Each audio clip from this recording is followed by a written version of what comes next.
Mesdames et messieurs, bonsoir. Partout dans le pays, quand on va à l'hôpital, on doit recevoir des soins de qualité et dans de bonnes conditions. Ainsi pourrait-on résumer la vision du gouvernement dans le névralgique domaine de la santé. Pour y arriver, le secteur subit d'importantes réformes depuis 8 ans et sans répit à l'instar d'autres domaines. Qu'est-ce qui a été fait concrètement? Quels sont les impacts des différentes actions sur la santé des Béninois? Et surtout, que reste-t-il à faire? Ces interrogations trouveront de réponses au cours de cette émission spéciale consacrée à l'exécution du programme d'action du gouvernement dans le secteur sanitaire. Et qui mieux que le patron de ce secteur pour en parler?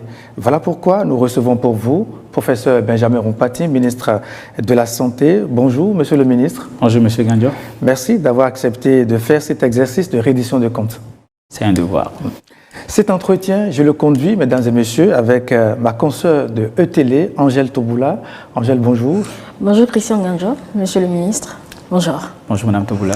Nos échanges, monsieur le ministre, vont s'articuler autour de 5 grands points. La gouvernance globale du secteur que vous dirigez, les infrastructures et équipements, les ressources humaines, la santé communautaire, puis la qualité de l'offre de soins ainsi que son accessibilité. On démarre déjà avec la gestion globale de la santé des Béninois. Monsieur le ministre, difficile de parler de la gouvernance au niveau du secteur de la santé aujourd'hui sans jeter un regard sur le passé. Dites-nous quel était l'état des lieux en 2016.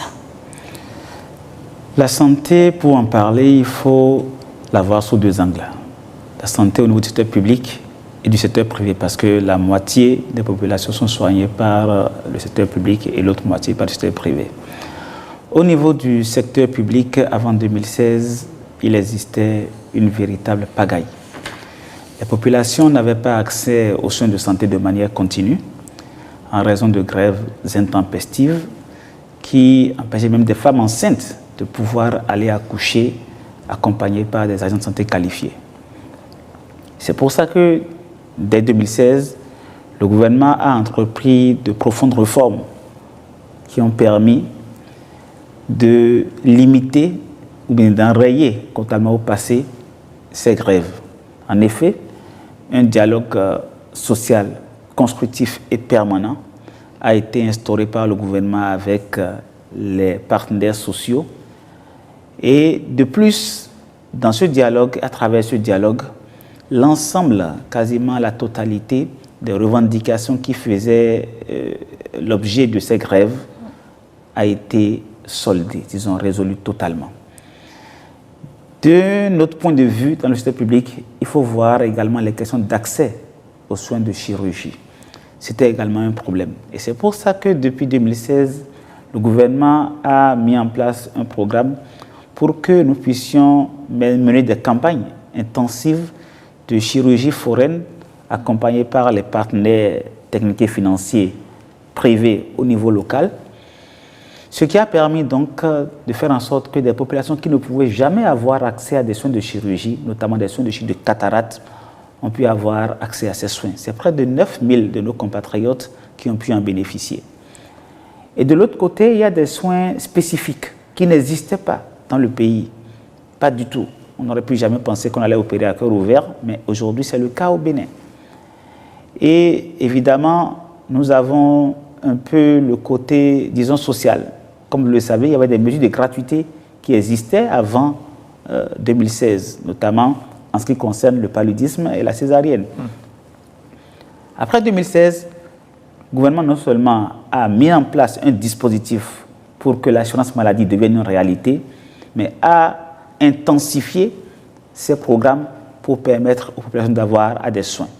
Depuis 2016, c'est près de 22 milliards que nous avons investis pour pouvoir faire en sorte que nos populations qui souffrent de paludisme, de césarienne et d'autres affections nécessitant cette prise en charge puissent l'avoir. Dans le secteur privé, excusez-moi du peu, mais il régnait une véritable anarchie. Des infrastructures totalement insalubres, tenues par des personnes qui n'ont jamais mis les pieds dans une institution de formation en sciences de la santé, étaient présents et donnaient la mort à ciel ouvert. Et conscient du fait que ce désastre ne pourrait pas continuer, le gouvernement a entrepris donc une lutte implacable pour fermer ces structures de santé totalement illégales et déférer devant les juridictions compétentes les auteurs qui les cautionnaient ou les ouvraient. Aujourd'hui, le secteur privé est quasiment totalement assaini, mais c'est une lutte permanente que nous continuons de mener. Donc voilà un peu le panorama de ce qu'il y avait en 2016 et les actions qui ont été entreprises par le gouvernement pour faire en sorte que les populations puissent avoir justement la disponibilité de soins, mais surtout la disponibilité de soins de qualité. Alors, vous avez parlé de pagaille pour désigner ce qui se faisait dans le secteur public, d'anarchie pour ce qui concerne le privé. Quelles sont ces balises-là que vous mettez surtout en place pour qu'on ne retombe pas dans des travers? Parce que, vous l'avez dit, lorsqu'il y a des mesures qui sont prises, il y a toujours des gens qui essayent de contourner. La première chose et la plus importante, c'est que l'ensemble des réformes du secteur de la santé ont été bâties sur un socle solide, c'est-à-dire des dispositions législatives et réglementaires qui permettent que n'importe quel quidam ne vienne pour remettre en cause totalement l'ordre établi. La deuxième chose fondamentale, c'est que nous avons mis en place derrière. Vous savez, l'être humain, il a besoin un peu d'être surveillé. C'est pour ça que le gouvernement a mis en place un dispositif, notamment à travers la cellule de contrôle et d'inspection des structures de santé, qui couvre aussi bien le secteur public que le secteur privé, pour s'assurer qu'au quotidien, ces travers ne reviennent pas dans le secteur. Et comme je l'ai dit tantôt, un dialogue constructif et permanent est établi avec les partenaires sociaux. Parlons justement de ce dialogue et cet encadrement de la grève surtout. Il y a certains qui estiment qu'avec l'absence de la grève, vous mettez la pression sur le travailleur, que certains agents pourraient être amenés à travailler sans motivation comme cela se doit. Quelle lecture vous faites de cette réaction? Pas du tout. En dehors de ce dialogue constructif que nous avons mis en place, nous avons mis en place un cadre pour motiver plus les agents. Je prends l'exemple simple. Quand vous quittez votre maison, vous venez à l'hôpital, l'État a fait en sorte qu'on puisse déterminer à peu près pour un médecin qui va consulter, combien de malades vous pouvez consulter vraiment de façon raisonnable entre 8h et 17h. Et on a essayé d'imaginer ça. Et on a mis en place une motivation pour que si vous dépassez ce quota de patients que vous devez pouvoir consulter par jour, par semaine, par mois, qu'on puisse établir une motivation supplémentaire par rapport à ce surplus de travail que vous avez à faire. Et ça concerne également le corps des paramédicaux. Ça, c'est la motivation financière qui est là.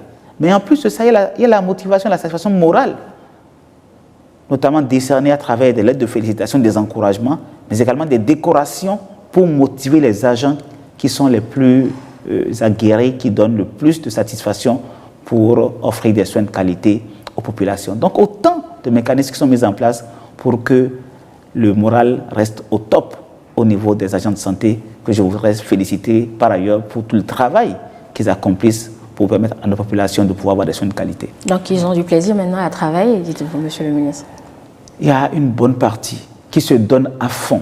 Mais comme vous le savez, il y a quelques-uns toujours qui essaient de passer dans les mailles. Des brebis galeuses. Voilà, parce que l'accueil aussi passe par là.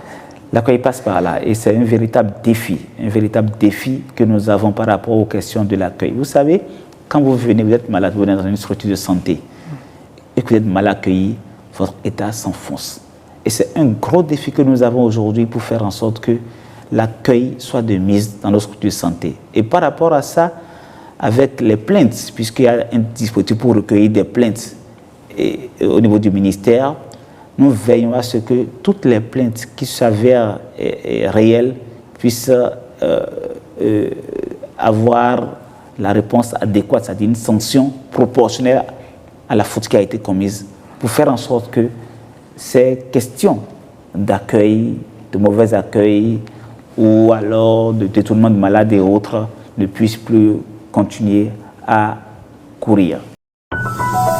Ibis TV, créé pour inspirer.